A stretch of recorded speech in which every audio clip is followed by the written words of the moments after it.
ఏం చేయాలి? మళ్ళీ శ్వాసనే గమనించాలి, మళ్ళీ ఊపిరినే గమనించాలి. మనసు లేని స్థితికి వెళ్ళిపోవాలి. మనసు వద్దు, శ్వాస ముద్దు. మనసు వద్దు, శ్వాస ముద్దు. శ్వాసనే పట్టు, శ్వాసే పెంచుతూ,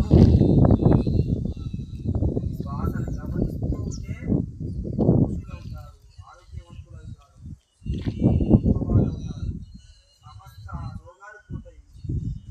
మనశ్శాంతి దేవుడే బీపీ షుగర్ కంట్రోల్కి వస్తుంది. మనశ్శాంతి లేకనే రోగాలు. అదేవిధంగా మనశ్శాంతితో కూడుకున్న ఆహారం తీసుకోవాలి. ఏది మనశ్శాంతి ఇస్తుంది?